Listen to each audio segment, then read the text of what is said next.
Ang banal na Quran ay ginawa ng Allah na pinaka-himala na dala-dala ni Prophet Muhammad sallallahu alaihi wasallam. Pinasok mo yung karayong, yung nabawas ng karayong na tubig mula dun sa dagat, ay ganun lang mabawasan ang pagmamayari ng iba.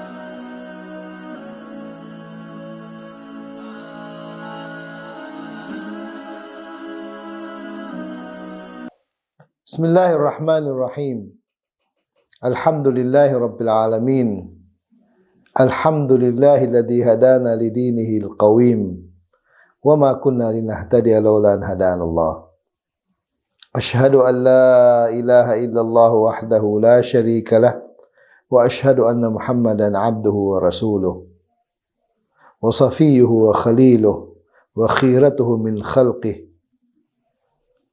Arsalahu بالهدى ودين الحق ليظهره على الدين كله ولو كره المشركون فصلوات ربي وسلامه عليه وعلى آله وصحبه ومن اقتفى أثره إلى يوم الدين أما بعد السلام عليكم ورحمة الله وبركاته.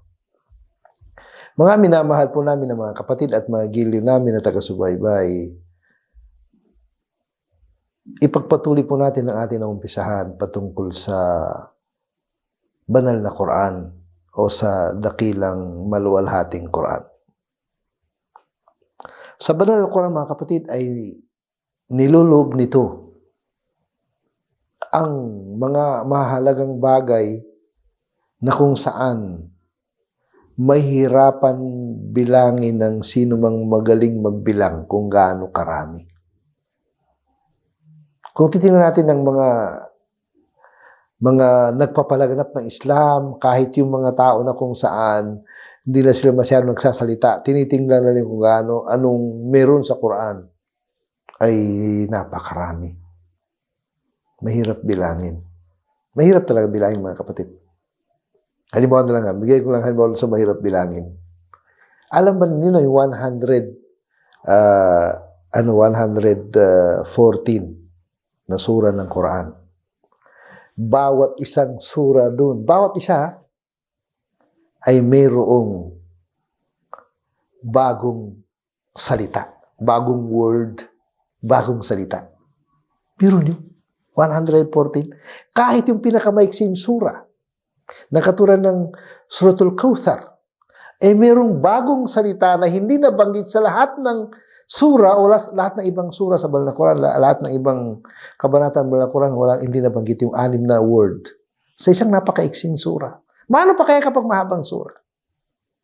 Actually, ganun kayaman, ganun kasagana ang wikang Arabic na kung saan pinili ng Allah subhanahu wa ta'ala na ipapahayag niya ang pinakahuling aklat niya na galing sa kanya para sa pinakahuling propeta na si Prophet Muhammad sallallahu alaihi wasallam, ay ganung kayaman, ganung kasaganang salita. Actually, meron akong narinig, nakakatuwa kasi ang dami kasi mga magagaling magpaliwanag talaga na pag pinapakinggan mo sila, isipin mo, paano kaya marating tong galing ng nagpapaliwanag na ito? Actually, ang napanood ko, kahapon pero kanina ko talaga napanood. Kanina umaga lang.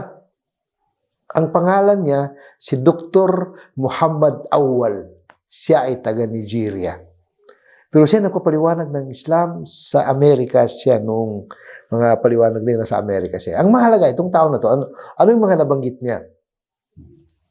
Sabi niya, hindi talaga pwede na sabihin na yung translation ng Quran ayun ang salita ng Allah. Imposible yun. Paano maging salita ng Allah ang translation? Translation yung salita ng tao nag-translate. Salita ng tao nag-translate. Halimbawa lang sabi niya, English. Ang English ay wala pang salitang English panahon ni Jesus Christ. Tapos sasabihin niyo ngayon, yung English na Bible ay salita ng Diyos. Wala pang English nung panahon ni Jesus Christ. Paano mangyari na salita ng Diyos? Ang salita ng Diyos, yung aklat na ipinagkaloob kay Moses, kay Jesus Christ, kay Isa alayhi salam, na nakasulat sa lingwahe ni Moses at lingwahe ni Jesus Christ. Yun ang salita ng Diyos. Ay meron pa ba ngayon na ganung aklat? Wala na. Wala ka na makikita. Ayun ang meron sa Quran na wala sa anumang aklat. Kasi yung Quran ay pinahayag sa wikang Arabic na wika ni Prophet Muhammad SAW, wika ng mga taga-Makkah, wika ng Quraysh, ay hanggang ngayon napanatiling gano'n. At katulad ng sinabi natin, ang patunay na napanatili yung wikang Arabic na yun ang wika ng Quran, na ipinahayag ang Quran sa wikang Arabic, na yun ang salita ng Allah, yung Arabic na yun, ang patunay natin, kahit saan tayo pumunta, ay pareho ang Quran. Pumunta ka sa Amerika, punta ka sa Tokyo, punta ka sa Hong Kong, punta ka sa Jakarta, punta ka sa Kuala Lumpur, punta ka sa Russia, punta ka sa Germany, sa France, sa Africa, balik ka sa Arabia. Isa lang ang Quran. Walang dagdag, walang bawas. Na wikang Arabic na dalisay na lingwahe ng banal na Quran, wikang Arabic. Oo, kung sakaling ako'y nag-translate sa wikang Tagalog. Yung translation, salita ko yun. Hindi yun salita ng hindi yun salita ng Allah. Salita nung nag-translate yun.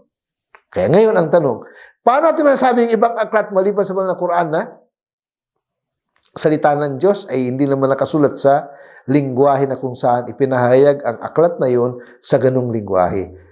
At saka paano mo rin masabi ang translation, yun ay translation ng mga sinaunang aklat, ay hindi naman namin mapakita yung original ng aklat. Samantalang banal na Quran, malinaw. Nandiyan ang banal na Quran, wikang Arabic. Kaya, meron akong narinig dun sa tao na nasabi niya na nakakatuwa at nakakatawa at the same time. Alam mo kung bakit ano sabi niya? Sabi niya, paano ma-accommodate ng wikang English ang Quran sa wikang Arabic, ang banal na Quran? Ang wikang English ay meron lang siyang more than 1,800 words. Ngayon ko lang marinig yun, mga kapatid. More than 1,800 words lang ang wikang English, samantalang ang wikang Arabic ay meron siyang more than 7,000 words. Kaya paano ma-accommodate ng English na wala pang 2,000 words, samantalang ang Arabic ay more than 7,000 o 7,000 words? Sige nga, paano ma-accommodate? Allahu Akbar. Kaya ganun ka, ganda ko lang. Kaya nga, sabi nga, nung nagpaliwanag, sabi na hindi kayang bilangin ng sino man ang magaling magbilang kung ano ang meron na kagandahan, katangian, kabutihan, kumbaga sa kadalisayan, ang banal na Quran na wala sa anumang aklat sa ngayon, kundi sa banal na Quran lang. Kaya dahil doon, kung gusto natin tunay na kaligayahan dito sa daigdig at lalo sa kabilang buhay, wala tayong gagawin kundi sundin natin ang banal na Quran. At the same time, sundin natin ang kapaliwanagan nito na tinatawag na sunnah o hadith na galing kay Prophet Muhammad SAW. Siyempre kasi si Prophet Muhammad ang pinakauna sa lahat ng dapat na magpaliwanag ng banal na Quran.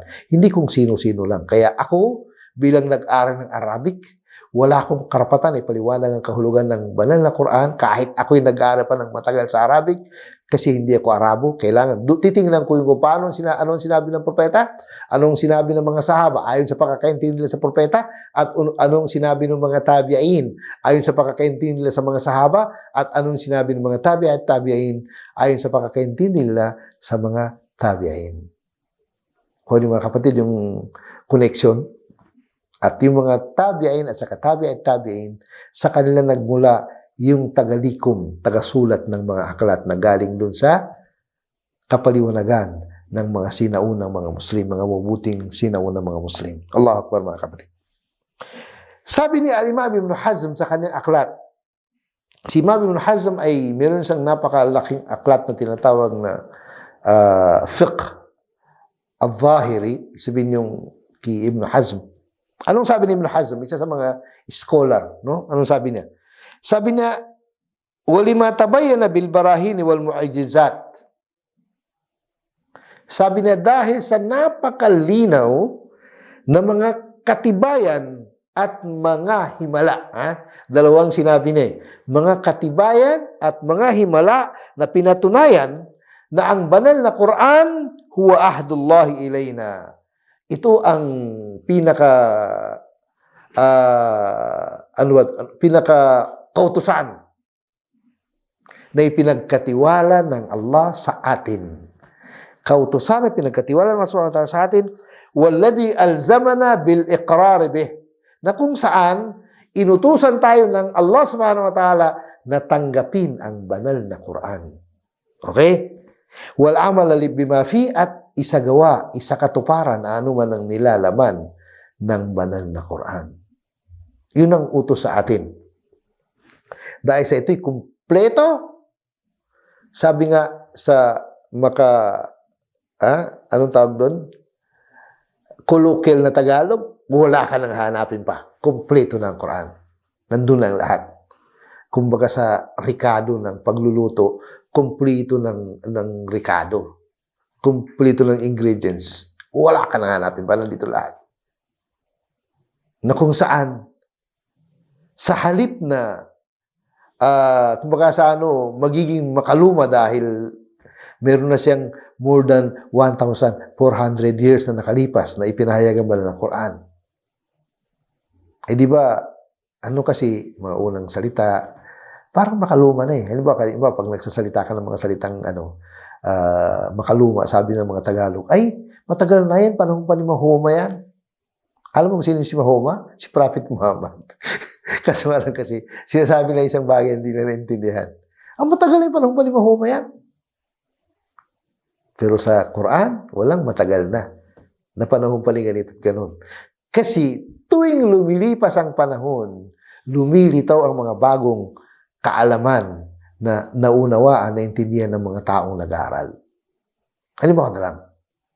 Katulad nung sinasabi ko kanina na mayroong ibig sabihin more than 7,000 o 7,000 na words ang Arabic na kung saan lahat ng mga salita na yun meron sa banal na Quran. At katulad ng sinabi ko kung gaano kasagana ang banal na Quran, bawat isang chapter na Quran, isang sura na banal na Quran, isang kabanata na banal na Quran, ay may mga bagong salita na wala dun sa ibang chapter. Dun lang sa sura na yun. Ang pinakahalimbawa nga, ang Suratul Kauthar, na napakaiksing sura, yun ang pinakamaiksing kabanata ng banal na Quran. Meron siyang anim na words na nandoon sa Suratul Kauthar na hindi mo matagpuan kahit saang sura sa banal na Quran. Allahu Akbar. Kasama doon sa salitang Kauthar. Doon lang nabanggit sa Suratul Kauthar. Abtar. Doon lang nabanggit sa Suratul Kauthar. Hindi nabanggit sa ibang sura sa banal na Quran. Doon lang nabanggit. Allahu Akbar, mga kapatid. Kaya, sabi ni Ibn Hazm, rahimahullah, sabi na, walladhi alzamana al-iqrara bih wal amala bima fih. Ipinag-utos ng Allah sa atin na tanggapin ang banal na Quran. At isakatuparan, ipamuhay ang anuman ng nilalaman nito, wasahha binaklil kafati alladhi la majala lishakki fih. At naging authentic. Kumbaga, authentic ang banal na Quran na kung saan ito ay sinalin, kumbaga, nakarating sa atin sa pamamagitan ng napakaraming tao na walang pag-alinlangan kung gaano ito kumbaga sa gaano katotoo. Walang pag-alinlangan. Kasi, katulad ng sinabi ko sa inyo mga kapatid, merong Quran na na-print, sabihin natin sa Amerika. Nakaprint sa Amerika. Merong Quran na nakaprint sa Tokyo, sa Japan. Actually, isa sa mga nagpo-print ng magandang printing press sa banal na Quran ay nasa Tokyo. Meron sabihin natin sa Seoul, sa Korea. Meron nakaprint sa Russia, sa Moscow o saan man. Meron na print sa China, si Beijing o saan man sa China. Meron na print sa Delhi, sa India. Meron na print sa Karachi o sa Lahore, sa Pakistan. Meron sa Dhaka, sa Bangladesh. Meron sa Istanbul, sa Turkey. Meron sa Germany. Meron sa Berlin. Meron sa Paris. Meron sa London. meron sa Africa, sa Niger, sa Nigeria, sa Sierra Leone, sa Mozambique, sa South Africa, sa Tanzania, sa Kenya, sa Somalia. Meron na prince sa Yemen, sa Arabia, sa Saudi Arabia, sa Kuwait, sa Qatar, sa Bahrain, sa Iraq, sa Egypt, sa Sudan, sa Jordan, sa Syria, sa Palestine, saan man. Pagsama-samahin mong lahat. Walang dagdag, walang bawas. Yun ang sinabi ni Sheikh Ibn Hazm rahimahullah na kung saan sabi niya, sigurado, tiyak na walang pag-aalangan nilalaman niya. Maniwala kayo mga kapatid, biro niyo. Huwag na yung Quran na galing Saudi Arabia, dinala sa Amerika. Yung Quran na na-print sa Amerika, na-print sa kung saan-saan. I-gather mo lahat. Tingnan mo lahat. Pari-pariho. Walang dagdag. Walang bawas. Allahu Akbar mga kapatid. Kaya dyan lang muna kayo. Pagpatuloy po natin.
Assalamualaikum warahmatullahi wabarakatuh.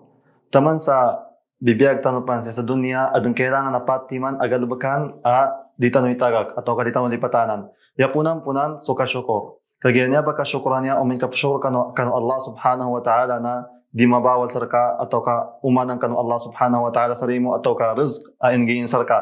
Digo Allah subhanahu wa ta'ala la in syakartum la azidannakum. Sabun-sabun umin kapsyukur kanu na umanang kos kanu. Agon pan siya nalabi to Rasul sallallahu alaihi wasallam isa kanu mga hadithin tigin la yarzuqullahu azza wa jalla 'abdan ash-shukr fayahrimahu az-ziyada. Lian Allah subhanahu wa ta'ala qala fi kitabih la in syakartum la azidannakum. Tigo Rasul sallallahu alaihi wasallam sabun-sabun Rasul Allah na uminka gyanin sutaw sa kasyukur sarkanin na dinin iharam sarkanin atau kadinin iputol sarkanin atau kadinin ibawal sarkanin umananin ni'ma atau ka rizq ingin Allah subhanahu wa ta'ala sarkanin sa akin na syukurin sa tuba. Kaya so Allah subhanahu wa ta'ala pipasa din yung buhin tuba tao syukurin sa kanin tigin sa kitabin la in syakartum la azidannakum sabun uminka kung syukur kano na umanang kus kano. Ikadwa mo na magalabaka na kailangan dito nabun lipatanan na so katadam kano Allah subhanahu wa ta'ala ad-dhikr. Kaya umin kapta naman kaso Allah subhanahu wa ta'ala na so Allah subhanahu wa ta'ala kapta naman kanin di kanin malipatanan tigo Allah subhanahu wa ta'ala fadkuruni adkurkum tigin na saban-saban umin ka tadaman sa akin na matadaman kubun sa kano ansya na labito Rasul sallallahu alaihi wasallam isa ka ng mga hadithin tigin matalul ladhi yadhkuru rabbah walladhi la yadhkuru rabbah matalul hayyi wal mayyit tigo Rasul sallallahu alaihi wasallam ya pagitsa no tao tadaman so Allah subhanahu wa ta'ala aguso tao dinim tadaman so Allah subhanahu wa ta'ala na mana tao abibiyag agu tao minatay niman so tao dinim tadaman so Allah subhanahu wa ta'ala manabuns kay minatay apya bung bibiyag kanin tatito bibiyag oged mana so ngiyawanin na minatay kaginada dahil so Allah subhanahu wa ta'ala dinim katadaman kanin dinim pansin kanin ika-tlo man ang agal baka na kailangan itanong lipatanan taman sa bibiyag tanupan na so ad-du'a para di maputol sa rekitano atau ka di mabawal Allah subhanahu wa ta'ala atau ka di tanong matagag so al-ijaba so ka tanggap po Allah subhanahu wa ta'ala sa tuba du'atan na to tigo Allah subhanahu wa ta'ala sa Qur'anin id'uni astajib lakum tigin na sabon-sabon uming ka du'a kang sarakin na tanggapon ko yung mga du'a no. Tigo Rasul sallallahu alaihi wasallam ma kana Allah liyaftaha li'abdin bab ad-du'a ويغلق باب الإجابة. تيجو رسول صلى الله عليه وسلم sabnar umin kasu Allah subhanahu wa ta'ala atau kasu Allah subhanahu wa ta'ala dinin i-close i-pinto no katanggap sa duaan umin ka upinanin su pinto no ka dua su pinto no ka dua no tao atau ka dua no isa Muslim sa kanu Allah subhanahu wa ta'ala. Ikapat ay last din kailangan dito no lipatan taman sa bibiyag tanupan atau kailangan panggalbog tanon taman sa bibiyag tanupan na so istighfar para di maputul sa kita no atau ka di maharam sa kita no atau ka di mabawal sa kita no ka survive. Tigo Allah subhanahu wa ta'ala sa kitabin, وَمَا كَانَ اللَّهُ مُعَذِّبَهُمْ وَمَا كَانَ اللَّهُ لِيُعَذِّبَهُمْ وَهُمْ يَسْتَغْفِرُونَ. Tigo Allah subhanahu wa ta'ala na sabon-sabnar so Allah subhanahu wa ta'ala dinin isiksas kanit siran. Taman sa siran pang pastaghfir siran. Ansiya na labit Rasul sallallahu alaihi wasallam tigin من لزم الاستغفار جعل الله له من كل هم فرجا ومن كل ضيق مخرجا ورزقه من حيث لا يحتسب. تقول رسول صلى الله عليه وسلم تنكن ipenggal bakni dunia ba tumgal din itagak inya baka istighfaran ya na ja'ala Allah lahu min kulli hammin makhraja wa min kulli hammin faraja suridunu ginawa yawan suridunu ginawanin tapos min kulli dhiqin makhraja so kalupit sa kanin na kaukan atau ka gyano Allah subhanahu wa ta'ala sa ukit makalilun sa kanin sa mga problema nin wa razaqahu wa yarzuqhu min haythu la yahtasib na gyanin sa kanin sa limo sa dining katawan doon po nito ba alimo niya ubay mga pata niya kailangan dito nung lipatanan. Wassalamu alaikum wa rahmatullahi wa barakatuh.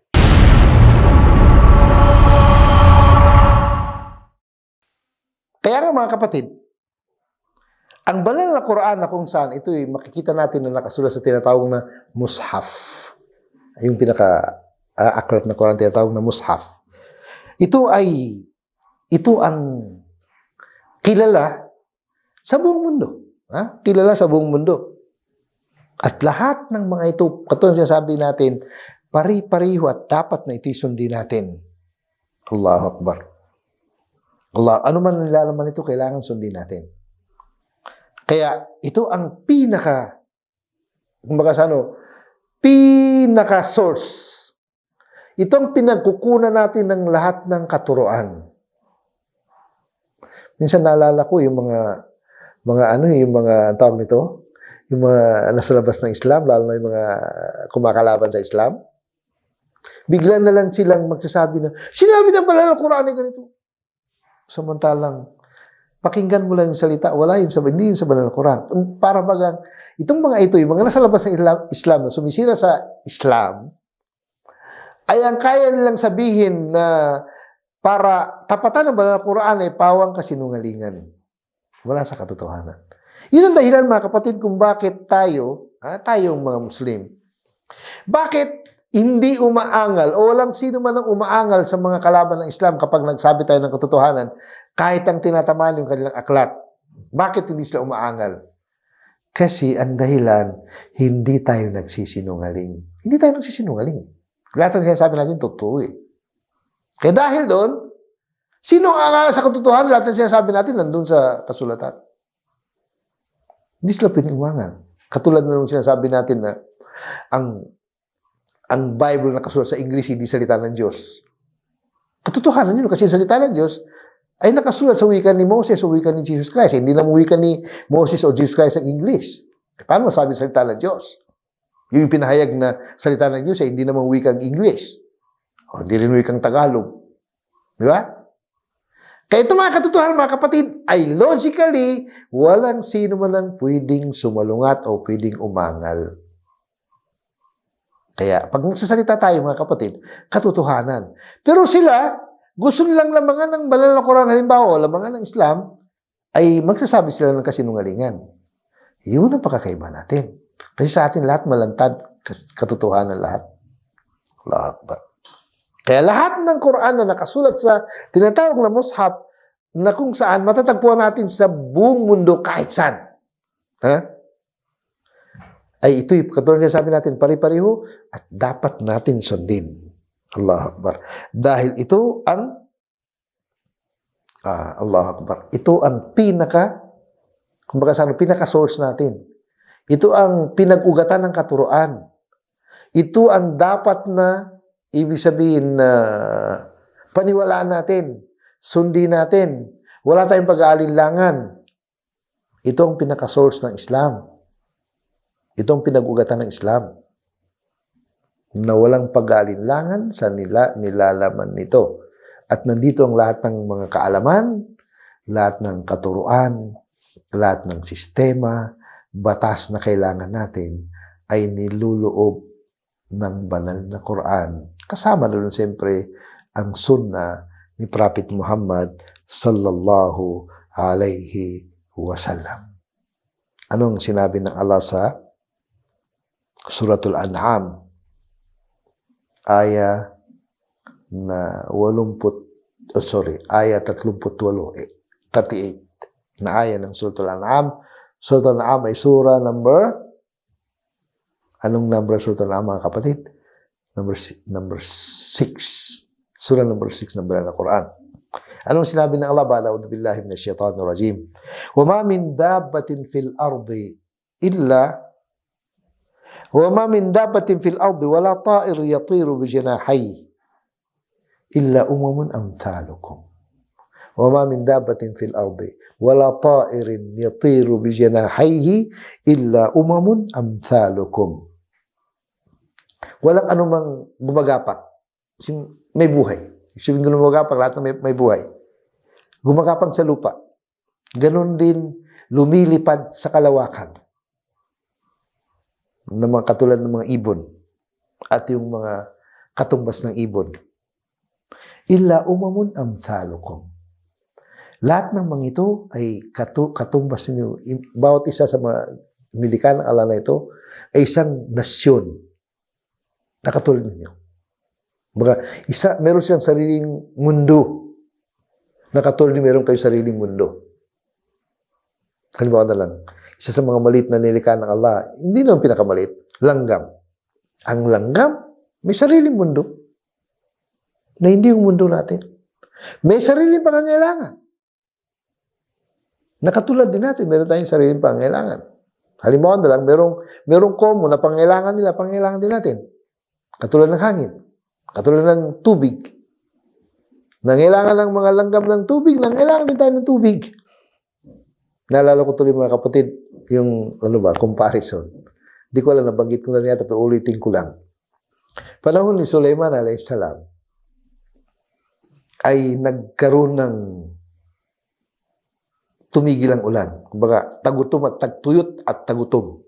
Sabihin, walang ulan, talagang walang tumutubo, at syempre, walang makakain.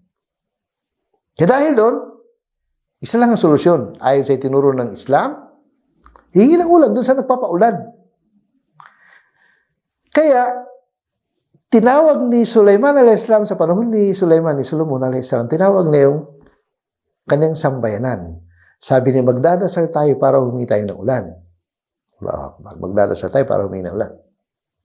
Di, nandun yung mga tao. Naipon na yung mga tao, hihingi ng ulan, pupunta sa malawak na diserto para doon magsasala para humingi ng ulan.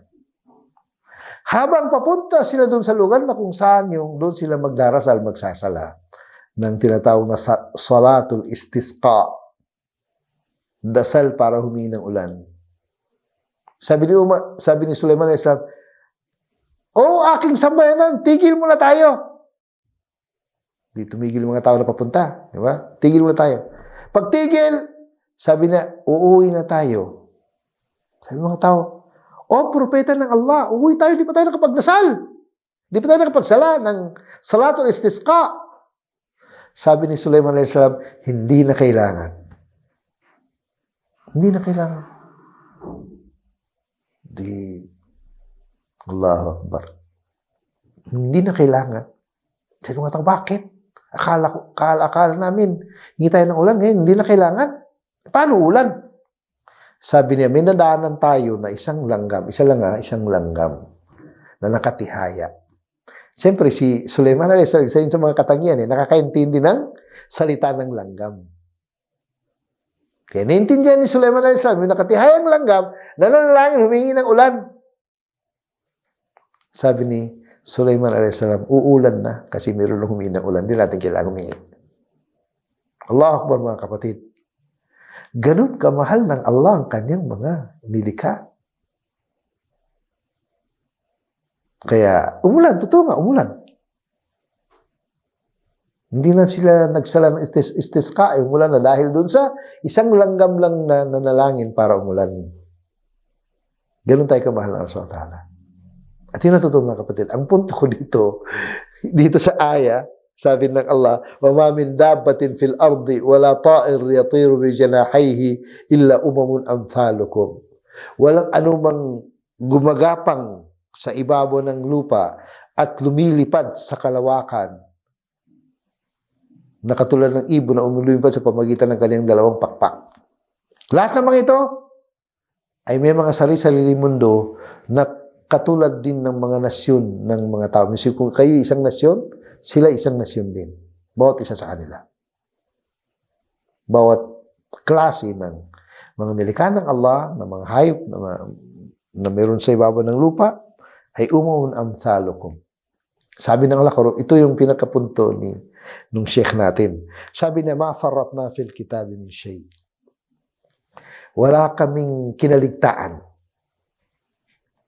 Ibig sabihin, walang kinaligtaan ng Allah sa lahat ng pangangailangan natin. Lahat ay nandoon sa aklat. Totoo, mga kapatid. Totoo. Sabihin niyo, paano itong technology na dumating sa atin? Wala naman ito sa aklat. Ang tanong, mga kapatid, yung technology ba na inabot natin ay nagpaganda sa buhay natin? Pwede. Hindi imposible nagpaganda sa buhay natin. Kaso nga lang, nagpaganda sa buhay natin, pero nagpadami ng suliranin o problema natin. Kasi kapag ang buhay simple lang, kung lang ang meron, ay doon mo lang gagamitin yung sa simpleng buhay na yun. Di wala ka problema. Kaya ito'y dagdag sa problema natin. Oo nga, dumami ang technology. Sabihin, naging mataas ang level ng technology. Pero ano naman ang kanyang idinudulot o idinulot, naging result ng technology?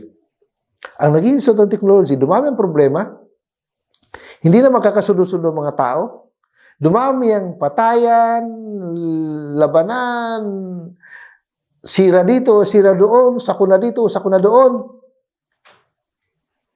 Allahu Akbar. Ngayon, mga kapatid, ito dagdag paliwanag lang, pero para mamulat natin ang ating kaisipan.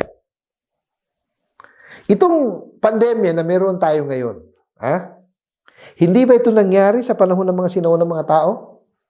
Panahon ni Prophet Muhammad, panahon ng mga sahaba. Nangyari, mga kapatid. Bakit hindi sila ng problema ng katulad ng problema natin ngayon? Yun ang ibig kong sabihin. Ganitong sakit nangyari. Pero bakit hindi sila nagka-problema ng katulad ng idinulot ng pandemya ngayon? Bakit? May nagawa bang technology sa problemang ito? Wala naman na. Samantalang yung mga sinunang mga tao, naging problema, pero hindi nagtagal dahil sa simple lang ang buhay ng panahon na yun. Ang ibig kong sabihin, mga kapatid, ang ibig kong sabihin,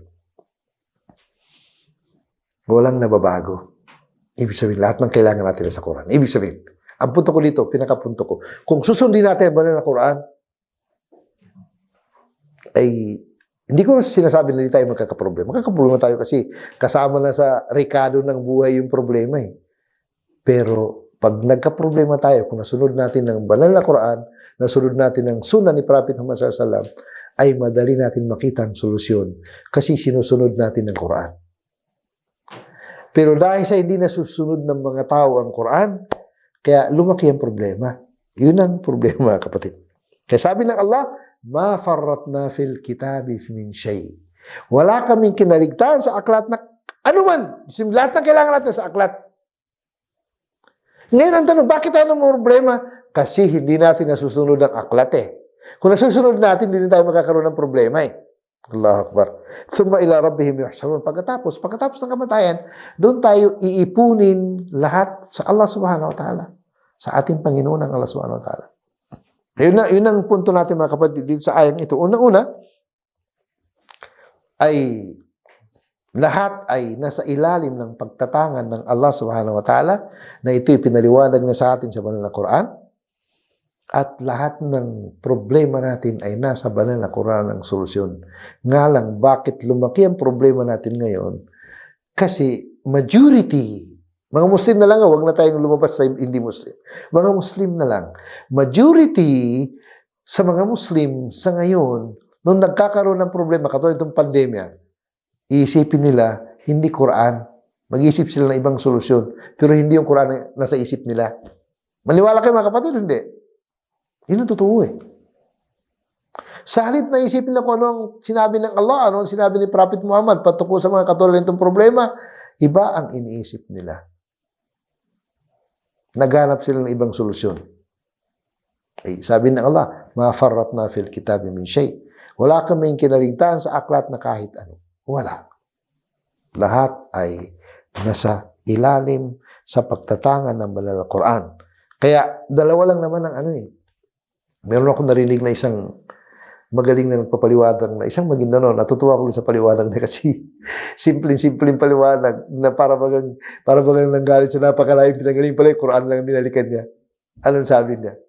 Sabi niya yung tinatawag na disiplina. Sabi ng tinatawag na disiplina, dalawa lang naman ang disiplinang gagawin natin. Unang-una, na para matawag kang na disiplina ka, susunod ka sa utos. Kaninong utos? Utos ng Allah. At pangalawa, na matatawag kang nasunod mo yung disiplina na mula sa Allah, iwasan mo ang lahat ng kanyang pinagbabawal. Sumunod at umiwas. At lahat nun ay nasa Quran. Maraming salamat mga kapatid. Jazakumullah khair. Assalamualaikum warahmatullahi wabarakatuh.